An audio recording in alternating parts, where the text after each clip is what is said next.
Okay, Callie, you can come in. What? You can come in here. Okay.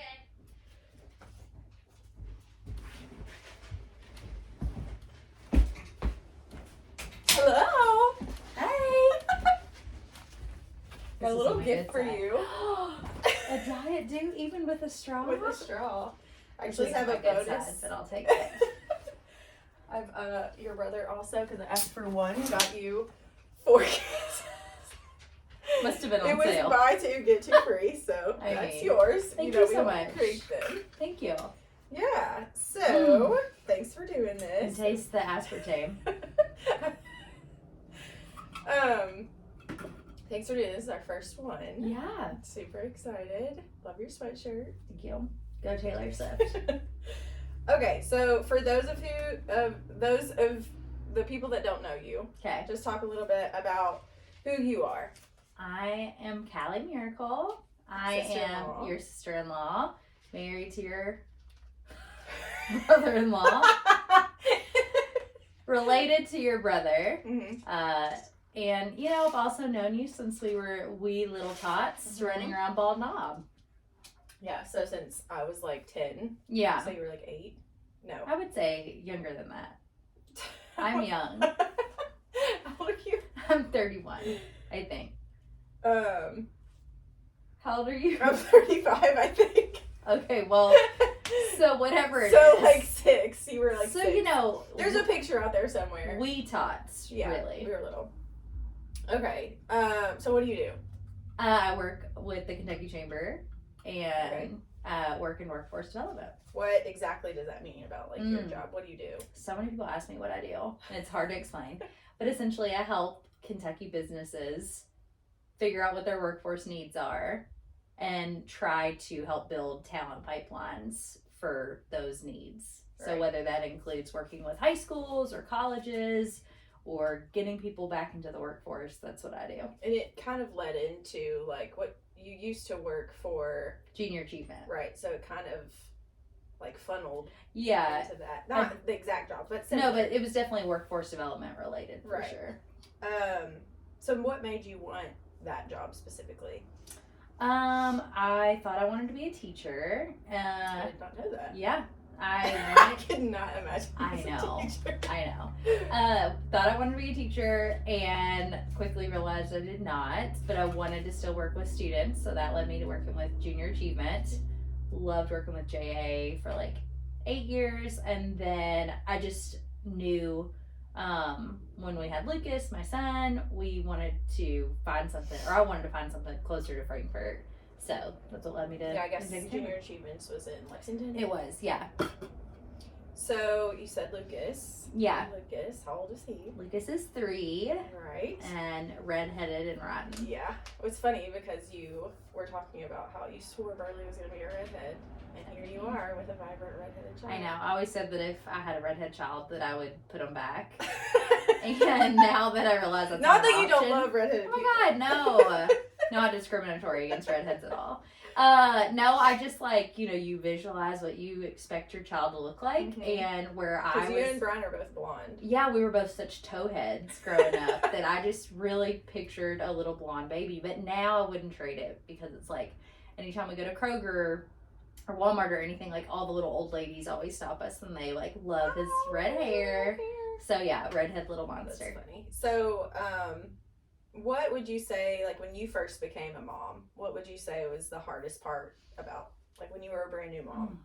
Oh my gosh, just the postpartum anxiety was crazy. I was like, I already have trouble with like being in control. So, those that know me know that well about me. But like, I just was so anxious that something bad was going to happen. I was anxious because I wanted to be in control of his schedule, in control of his feedings, all of the things. So, what I've now learned was really just that postpartum anxiety. I was so crazy about maintaining his schedule, making sure he was eating the right amount, like all the things. And then I thought he was going to die every day.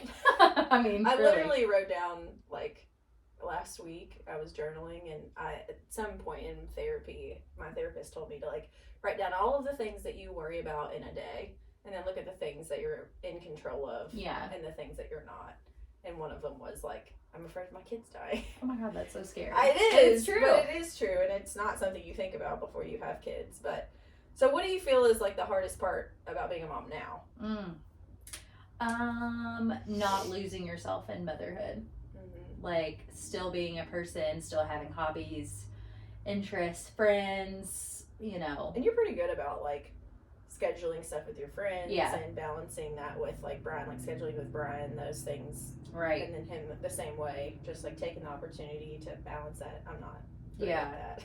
Really better about it. I do very much prioritize it. I feel like what we don't do a great job is prioritizing, like, date nights, like, just us. Like, because we both do value, like, our friendships and, you know, things like that. So it's like a lot of times when you're a parent, you know, you're like, oh, I'm going to be able to go out to dinner with my friends tonight, so you have to stay home with the kid, and then vice versa. So I think that's something that we want to do better about. But, you know, overall we try, but it's just hard. And then also hard not to feel guilty about going and doing those things. Yeah.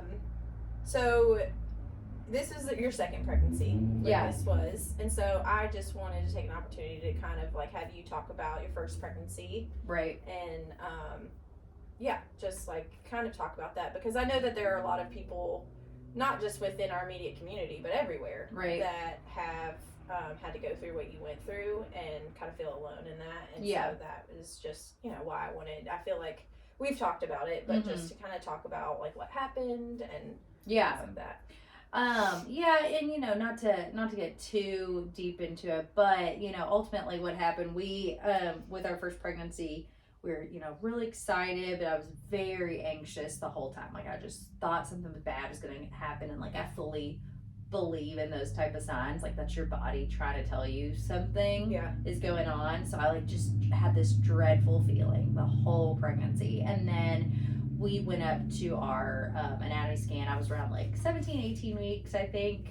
And we were going in like, oh, we're going to find out the gender. And then ultimately found out that like there was just so many abnormalities that the baby had, and that there was just literally like no chance of survival.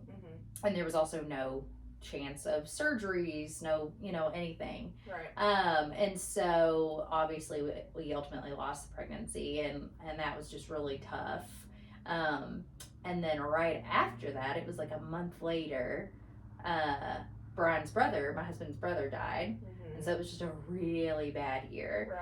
Found out I was pregnant with Lucas the morning of Brad's funeral, which was wild. Oh, wow. I didn't know that. Literally the morning. I didn't even tell Brian because like he was about to go to his brother's funeral.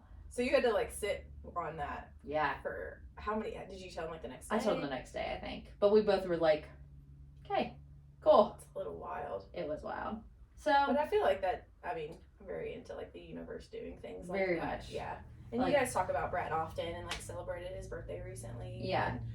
And, so you know, you never know. Maybe like not that you ever want those things to happen, but it's like the universe needs to send you good things. Yeah. At hard times. Help that grieving process. So, do you guys want any more kids? Yes. Go back and forth. The answer is yes, I think.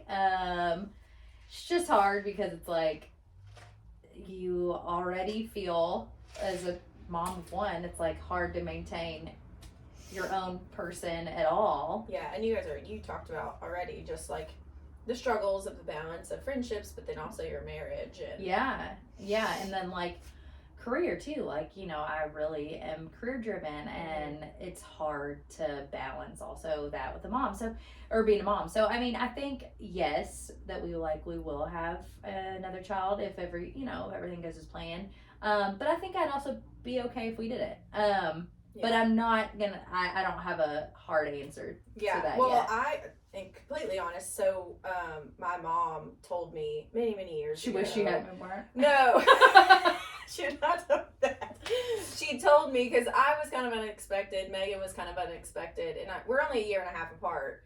And so she said when she found out she was pregnant with Megan, of course they were excited, but then there was a second wave of emotion, which was sadness, because she was like, I didn't know how I was ever going to love another kid as much as you. And I didn't quite grasp that at whatever. She probably told me when I was like 21 or 22. Yeah. And I don't know how that conversation got started. But then I got pregnant with Hilo. You felt it. All I could think about was like how I was afraid that Burley was going to think he was second now. And even still sometimes like he'll say, you carry Hilo, but you don't carry me. And I'm like, well, you're freaking 50 pounds. Right. But he doesn't understand that. And so there are things that, that have run through my head now with a second that you just don't think of until you have that moment where you're like, oh my gosh, like there's going to be a second child. But I think like you kind of talked about like the controlling aspect of the like beginning parts of motherhood being hard, but you sleep train and you are a very type A personality. And so you have like a schedule to a lot of things, and and knowing me, which most people on here know me, some don't, I am not organized. I have very little routine or schedule. Right. And we've kind of bounced back of like how you could help me with that, because there are so many benefits to like having like Jake and I don't get that personal time at night after the kids go to sleep because we go to sleep. Right. And like we don't have a great sleep routine, so the boys kind of wake up cranky most mornings. But I think some of that control was, and like worry or anxiety was just from that first pregnancy. Oh, 100%. And so there are benefits to it, but also like I totally get there's like worries there that are concerns as a brand new mother. But Zoloft really helps. So we'll yeah. just keep that train rolling if another pregnancy ever comes about. So you are married to Brian. Right. How did you guys meet?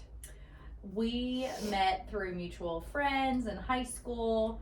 We've known each other since we were like 17, 18.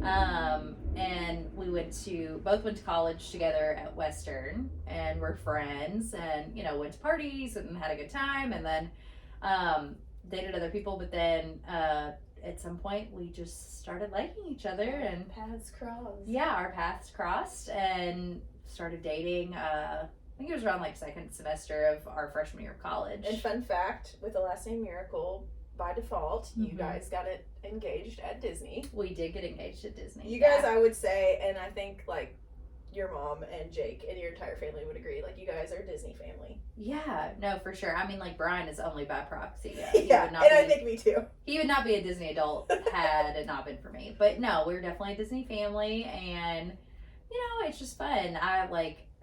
I just love the thrill of it, and like I love running to the rides. And it's very different compared with kids. Right. Because I went as like a young adult with 2 little kids, but I'd only ever been in high school, and so I never went as like a full-on adult. Yeah. So I never got that like rush of going. We'll have to plan that accordingly. Yes, and I honestly, Disney's more fun without kids. Yeah. Like I love. No, and you have to like coordinate. Like we weren't able to do a lot of stuff. Right. For people that don't know, we went 2 weeks ago. Yeah.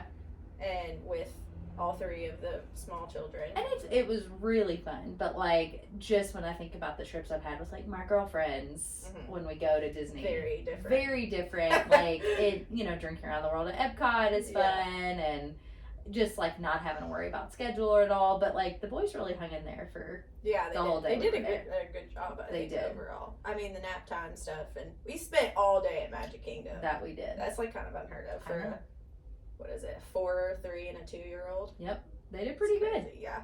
So Brian has this kind of like comes off, at least before I really got to know him. Not to say that he's not like a great guy, but he comes off as kind of like this super dad, and he's a firefighter for his job, and he's super sweet and charming. But it's funny because we kind of like bounce off of each other things that like drive us insane. Yeah. And we're like, I literally might strangle him. Love him to pieces, love him to death. But what are some of the things like, and what I've told Jake is like what that gives you the ick? Like what are things that Brian does and you're like, I literally might kill you if you continue to do this. And this is just an example. Yeah. So I've told Jake this. He will get out of the shower and will have a towel, will literally track water through the entire house.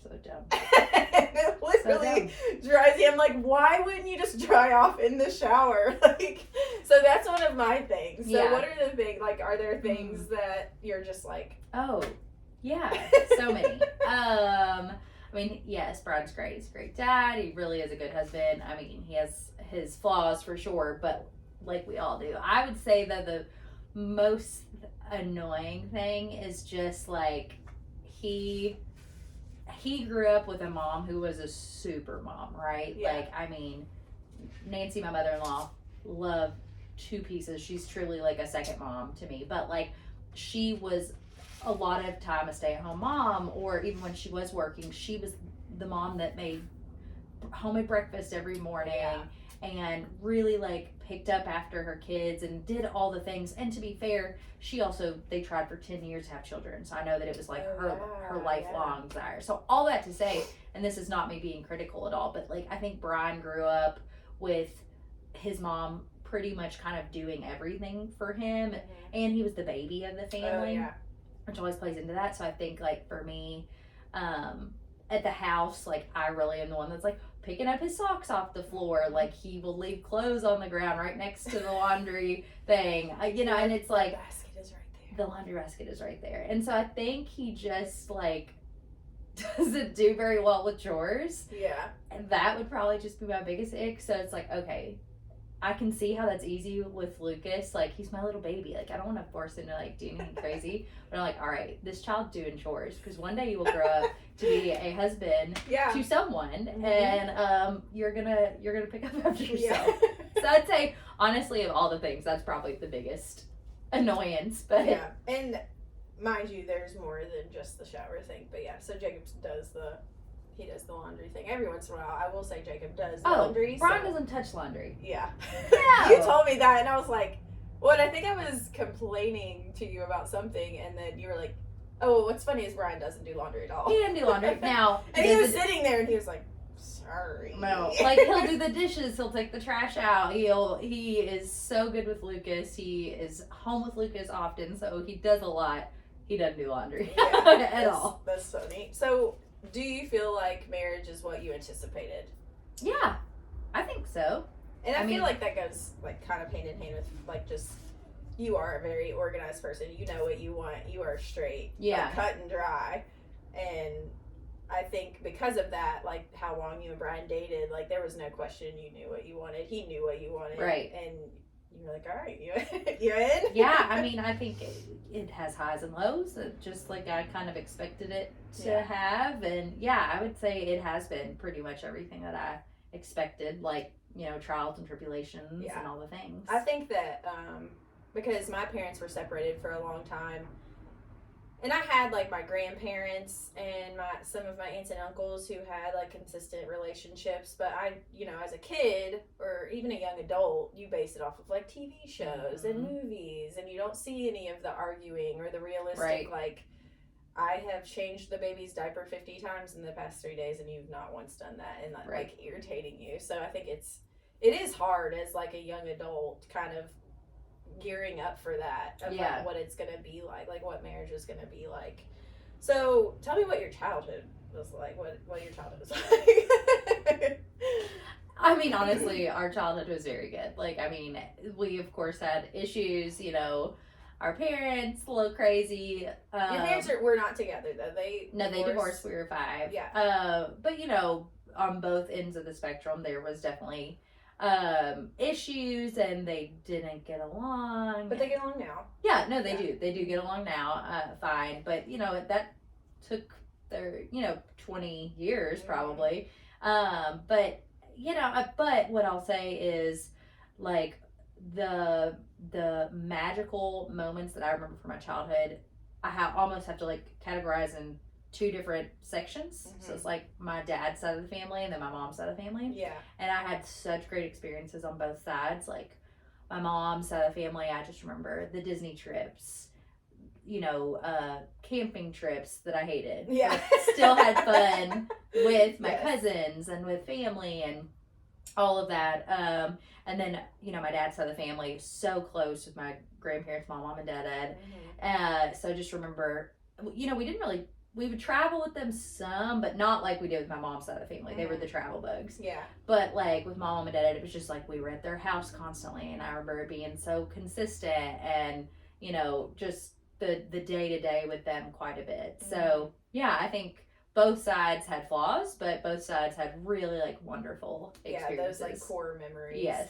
I wanted to just to give everyone kind of an insight as to like the relationship that you and mom have. Yeah. Is very unique. Both of my grandmothers have passed away now. Right. But my dad's mom passed away when I was an infant, and then my mom's mom passed away, and we were close within different periods of our life, but it was never as close as you and mom. Yeah. And everyone, what is it? Mom kind of is like the mayor of Frankfurt almost. In her mind. She loves just like talking to everyone. Yeah. She knows so many people, and your grandfather was the chief of the fire department here in Frankfurt. Battalion chief, but yeah. Battalion chief. I don't know the difference. That's okay. Right. But yeah, so I just every time I was thinking about like your childhood and like the stories and stuff, and you kind of covered like core memories that you guys had. But one specific story that sticks out to me is just the one where you and Jacob were arguing in the back, and I think it was you got to hometown. Oh yeah. So tell that story, just to give you some insight on like the type of child you were. I mean, I was great. It was Jacob. Like being the issue. Now I think Jacob and I were like arguing the whole way back from Louisville to Shelbyville. We were with mom, and we were arguing, and I was like kicking the back of the seat, and I don't know, just being ornery. And so when mom went to go get me out of the car, Jacob was there, and I kicked Jacob in his face. And I mean, I'm sure he deserved it, but I don't know. I don't remember what we were arguing about. So mom was like, "That's it, I'm spanking you," you know. And I didn't get spanked very often. I was the baby, and you know. And so she like was about to spank me in the parking lot at hometown, and I started getting on my hands and knees and screaming at the top of my lungs, "Please don't beat me, please don't beat me, mom." And she, of course, couldn't at that point because everybody was staring out the window at this child begging her not to beat her. Yeah, so, that was definitely probably encompassing. And then the other funny thing that made me think of is Jacob and I got in some fight, some argument. I'm sure we, like, pushed each other or whatever. But I smacked myself in the face. Oh my god. To make it red. Yeah. Because like he didn't hit me in my face, but he was like pushing me, I think I remember. And so I like smacked myself in the face a couple times like a little psycho, and ran in and told my mom, like, Jacob hit me in my face. And we were about to go to a kid's birthday party, and this kid's birthday party had rented out Juniper Hills, which like back in the day that was like the coolest thing in the world. And so mom wouldn't let Jacob go to the birthday party. He had to go to work with her and file paperwork. Poor Jacob. Because that's where his trauma started. My sister accusing you. Yeah. So there's a lot of great memories there, and even now mom has like just going to her house is just like an adventure. I mean, I feel like every time we go there, she pulls out some like really cool antique toy for the boys, and I'm like, are you sure you want them to play with that? And she's like, no, I know what I'm doing. Yeah. But what brings you the most joy now? I know we talked about like, you know, you and Brian and Lucas and your childhood, but overall, and it could include, you know, those things, but like what brings you the most joy? That's hard, because it's like when you take out your marriage and your child, like it's like what else is left, which goes back to being difficult of like having your own.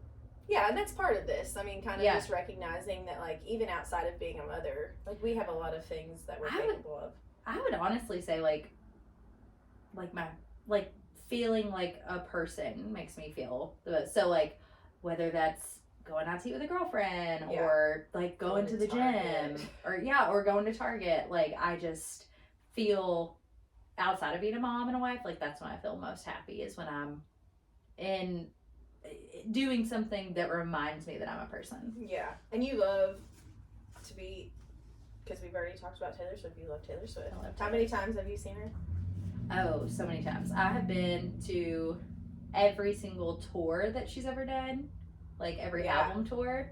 So like OG Taylor Swift. Wow. Dad bought me her Taylor Swift debut album when I was like, I don't know. Oh my gosh, I didn't know that. Yeah, so I saw her in the Walmart parking lot for the first time. What? Yeah, this was like, I think it was in Taylorsville. It was like, I was in middle school probably. But so I saw her there. I saw 1989. I saw Red. I saw. You literally saw her in a Walmart parking lot. Literally in a Walmart parking lot with like the curly hair and everything. Yeah. Oh my gosh. But then. So now she's in like arenas selling out. So I went to the Eras tour twice, which was amazing. And I would go again. I would spend. Yeah, there's not a ton of people. I hate being in arenas. I'm not like a huge fan of like seeing music in that way, but she is probably one person. I did see Pink, and we had like floor seats, and that was great. That was amazing. She was very entertaining. But I do feel like I would love. Oh my gosh, it was but so those fun. Tickets are crazy. Of course, you get the like pre-sale. Yeah, I literally opened up a credit card with Capital One just to get a pre-sale code. When Brian, after seeing how much you could resell them for, was like, "Sell the damn tickets," and you're like, "Yeah, no chance." No, it was worth it. It was worth every penny. So what are you currently watching? Good question. So I probably like a year ago, a bunch of my coworkers were like, "Hallie, you would love Vanderpump Rules on Bravo." Oh my gosh, like, you keep trying to push this on me. If you love toxicity, it's so toxic, and I love that it was started in like early 2000s, so they're like ripping cigs. Yeah. Like, it's so funny. But so I love Vanderpump Rules. I did a full rewatch like a year ago, and so then that led me recently to be like, okay, what else am I missing on Bravo that I should be watching? Yeah. So I started with just like last week, the Real Housewives of Beverly Hills. Oh gosh. Which like this sets back in like, I don't know, like probably like 2006 is when it started, I would guess. And so I started watching that. It's also very toxic. Yeah, not to say that I'm not into trash television, but Vanderpump Rules is not something I've delved into. It's good. I will say, I actually put this on here, so you're gonna laugh. The Secret Lives of Mormon Wives. Oh, love. And I'm so excited. It is so toxic and like trash TV. Jacob hates that I watch it. But I am ready for season 2. Yeah, no, same. And then if you watch all their drama on the TikTok, TikToks, it's so funny. I know, but they're mean. They're like so mean. But they're Mormon. Yeah, but they're not. Like they're how Mormon. They're Mormon. Yeah, I don't know. That's just like the pitch that they that made them quirky. Exactly. I think the Mormon Church actually like hates them because they've put like such a weird name on them. Yeah. I mean, like Coach Pope like is a Mormon. Oh, I didn't know that. Yeah, he is. That's why his wife is so hot. How do we feel about Coach Cal now? I love Coach Cal. People are so mean to him. Yeah. And like the fact that they booed Coach Cal. I know that bums me. No, it made me sad. Me and Brian were watching it and we were like, oh, well, we deserve to lose. That was so crappy. Yeah. But no, I mean, it was time for Coach Cal to go. Yeah. But I also think. But our team isn't that much better. I mean, I'm not a huge sports fan. Oh, I love. I love sport. I love college basketball, but I'm not knowledgeable enough, I guess.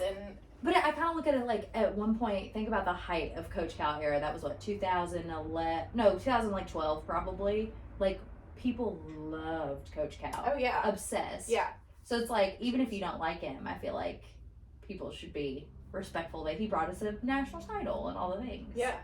It was a lot of fun when it was. It was fun. When it was fun. So, we've talked about shows, but what else are some of your, like, cringy guilty pleasures? Oh. I will say, going back to Mormon Wives, I really wish we had one of those soda bars. Oh, Louisville has one now. Swig. Well, Frankfurt needs one. I'm not going all the way to Louisville for a soda. I mean, I might. Just to say I did. Okay, let's make it a date. Okay, guilty pleasures. I mean, honestly, TV. But you read. How do you find time to read? Audio. Oh. I don't read actual books. You don't? I didn't know that. No.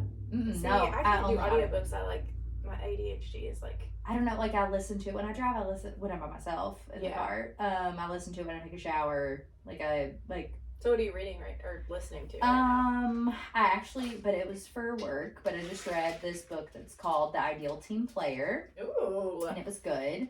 Talked about how your 3 best attributes at work should be hungry, motivation. Yeah. What was it? Hungry, humble, and smart, but not just like book smart, but like people smart. Yeah.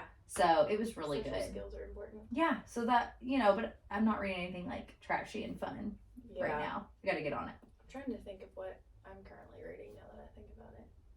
I think I'm reading one of Jacob's Wendleberry books because we have so many books. You do. I know, but I love a good... Like the smell of a book. No. I love a good trash book. Oh, yeah. But I'm not good with names and stuff, but the Colleen Hoover. Yeah, so I love her books. No, I do too. But we have so many books that old books that it's so boring though. Yeah. It's Wendleberry's a great writer, but I feel like I don't want to read about American history. I want to read. It's not American history. The one I'm reading is actually a novel about, I think it's him, or a story about a kid that grew up in Eastern Kentucky. Regardless, it's not something. That is cool. Yeah. But we want trash. But we want some, trash. If we're not gonna watch it on TV, then you can just put that on your cases. That's awesome. We'll have to take. I did need some Diet Mountain Dew. Oh, well, good. We'll take some to Mama. I literally asked for a can. He came back with 4 cases, and I was like, "We're not keeping." He's like, "They're buy one." He's like, "They're buy 2 get 2 free." So here they are. He also likes them, whether he admits it or not. Oh yeah, he completely denied that he liked them. He was just like, "I'm not keeping them here." So okay. Fake. So what are some of your daily struggles or things that you worry about? Because we already talked about kid stuff, but if people are gonna... you seem very because you are organized and you're very put together and oh my god, or you daily struggles, all kinds. I worry if people are gonna die all the time. Yes, same. All the time. Yeah. I worry about mom dying every day, probably. Not because she's anywhere close. She might outlive us all. Yeah. But I just know the devastation that I'll experience. So I always think about that. Which is why Ron's aloft. That's why Ron's aloft. That's even a thought that I've had about having another baby. I'm like, oh my god, what if something happens to mom and I'm gonna have to take care of her? I know I'll be the caretaker for mom, and so I think about that kind of thing. So that was probably one. I would say another is if my house is clean. Oh yeah, we've talked about this. It's like a curse. It's so bad because if my house is clean, or if my house is not clean, my brain is not well. Jumbled. So jumbled. It's quiet when the house is cleaned up. I will say that we are the same in that aspect, but my brain is always jumbled because my house is always a mess. Yeah. It's just hard. Yeah, it is hard. And even it's not always a mess. I was off all day Wednesday, and I felt so good because I dropped off. I donated a bunch of stuff, and then I got home and I cleaned each room, and then the boys got home and Jacob got home, and literally within minutes, toys everywhere. I know. And I donated I've just all of the studies about how if you have too many toys, they're more damaging than good for your kids.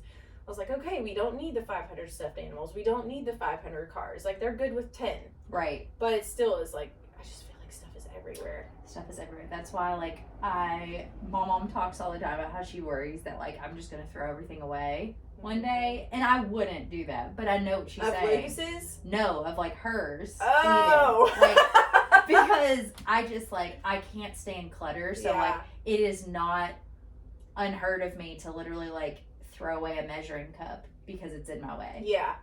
Yeah, we talked about that. I just throw everything away when it gets overstimulating. Yeah. So, but I also think I listened to a podcast recently with Mel Robbins, and she was just talking about at night, your routine should be that no dishes in the sink. Yes. Your kitchen counter should be wiped down. Yeah. Your living area should be at least just it may not have to be clean, but it's just picked up. Yeah. And so I try really hard to do that. So that way in the morning when I wake up, my brain is ready to go. It's not oh, I gotta grab this, I'm gonna grab this. Right. And I've also noticed how and actually Shelly and I talked about this many, many years ago. It was when I'm going from here to the kitchen, and I see that there's a cup here and a pair of shorts here, and I will grab it as I go. Yeah. And oftentimes get distracted. By the time I get to where I was going, I'm doing something else. Right. Men take a straight shot to where they're going, and they don't see any of it. No. And it's so funny because it's you could have picked up 5 things on your way there and helped me, but it just is right over there. I know. I don't think they do it intentionally. I think that it's they just are not thinking about it. It's selective hearing. Yes. And Burley has already started his selective hearing, and I'm we aren't doing this with 2 or I know. 3 of you in the I house. So what does 70-year-old Callie look like? I hope my mom. I know, yeah, that's what I was thinking. I hope I look good. Yeah. I imagine, because you and my mom you resemble each other a lot. Yeah, I have my mom's eyes, but like, honestly, poor Ann, other than like our eyes, we don't look like, I have my mom's blonde hair, our face. Even like the type of hair, I feel like you're always like, Yeah. It's like you set it up the same. I know, if I just had big bangs, then yes, we would be looking alike. So yeah, I definitely have my mom's eyes, but look like my mom otherwise. So I hope I look good. I hope that I'm still sassy. Yeah, which she is. Yeah, oh yeah. Yeah, honestly, just hope I'm sassy and cute, and rich. Like, what do you do? Like, just going out and doing like the shopping. Things that you are not able to do a ton of right now. Like, I want to be rich because I don't want to have. How do you plan on just miraculously getting rich? I don't know. I don't know. I don't know the answer to that. I'm just hoping it happens. So maybe rich is a strong word. I hope I have enough money that I can go shopping when I want and not have to worry about it. Financial wealth, yeah. So not necessarily rich. Yeah. I meant to tell you I got this plant for you because it has pink in it. That's sweet. Not like for you. I got it to have here. Okay. Because immediately all I could think of, I was like, oh, that's mine. I'm gonna kill it. I'm gonna kill it for sure. I can't keep the fern alive. So no, when I got it, I was like, Callie would like this. I had like a gift card to Wilson's, and I picked out. I was like, oh, this has pink stripes in it's it. probably $75. No, it wasn't. It was like 17. Okay. Yeah. No, that's bad. Well, thanks. No, I appreciate that. Yeah, just to set the mood. Sorry, squirrel. So what is the most ridiculous thing you've ever done to get out of a sticky situation? Oh my God. I wouldn't say you were a bad girl by any means, but you've done some risque stuff before you were a mom. Oh my God, no. No, Never. not at all. It's just so funny thinking back to like chaotic Callie. Chaotic Callie. It was wild. Yeah, like if my friend Hannah was here, she would be laughing because she's like my OG friend that like has been with me through all the phases and you guys, of our lives. I feel like so many of your friends, you all literally went to high school, college, got married around within the few years of each other, and then also had kids within the same few years of each definitely other. Hannah for sure. Blows my mind I know how close all of that is. Well, and it makes things a lot easier, like when you're hanging out and your like friends have kids. It definitely. I mean, easier in terms of they understand a little better, but like they understand the chaos. But honestly, like without incriminating myself, I'm trying to think of a story of a sticky situation I've gotten out of. You know, I just probably am going to keep going back to the fact that I hit myself in the face. That's a good to keep my brother from going to a pool party. That's what keeps coming to my mind right now anyway. That's hilarious. So what are you passionate about? You know, I don't know. You don't know I was literally thinking about that today. Because I was thinking about like, I don't have a hobby. I feel like this could go towards, because you are very passionate about equality within like LGBTQ. Oh yeah, stuff like that. For sure. No, QI. like definitely like with being passionate about the things that are important to me. It's like, you know, my friends, my family. That my friends obviously include people with LGBTQ plus. So yes. But like when I think about just me myself, like I'm still trying to figure out what my passion is, like what I'm passionate about. Yeah. So TBD. All right, we'll get back to you about that. Yeah. This one's a hard one. Oh no. How do you want to be remembered? Just like I said earlier. Sassy. Cute. And sassy and rich. All right. No, honestly. I mean, I hope like I'll be remembered as a good mom and a good friend and funny and, you know. Who's funnier, do you think, you or Brian? Me. Do you remember we asked Burley that and he like thought about it? He's like, Dad is definitely more funny. I mean, I would say Lucas would think Brian's more funny. Yeah. Because it's just boys. They like are more rough and but like I think if you ask my friends, they would say me. But yeah. That's funny. So do you have any final words? Anything that you want to You for the Diet Mountain Dew.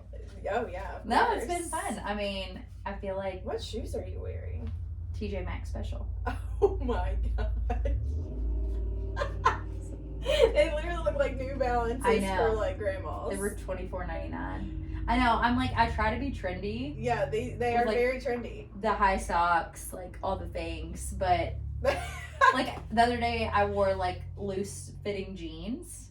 Oh, yeah. Because that's, like, what's in. And I felt so dumb. Yeah. Like, I wanted skinny jeans so much more comfortable, though. I know. They are. But, no, I'd say final words. Love you. Love you. Thanks for doing this. How are you going to remember me? How am I going to remember you? Definitely funny. Sassy. Rich. Well, and to be completely honest, because, like, because we knew each other before Jake and I got together for many, many years, not just, like, a few years. And it's not like we came across each other in high school or something like that. Our families knew each other. We have a very different relationship than, like, what I feel like most sister-in-laws. Because I would consider you, like, a good friend of mine. Oh, yeah. Like, I would talk to you much crazier than I would... Oh, yeah. My other sister-in-law, who I love dearly. Love. It's just, I've known you since I was, like, so little. Yeah. And our families just, like, we know each other's families' weirdness. Yeah. Yeah. So. Well, what's 3 words you'd use to describe me? Oh, man. This is a good one. I would definitely use sassy as one of them. Okay. I would say strong-willed. Okay. And organized. Those are great words. Thank you. Yeah. I'll take them. What about me? I would say passionate. Because you're passionate about the things that you care about. Well, I think you are too, but you just don't know what they are yet. Or you're not like of the other things, not like family and like all that. I know you're passionate about that, but I wouldn't describe myself as passionate though. So no harm, no foul. It's fine. I take all your words with love. I'd say passionate. I would say, I wish I could like find the right word for it, but like flower child. Oh, like a hippie? Yeah. I think that's like organically because of Cheryl.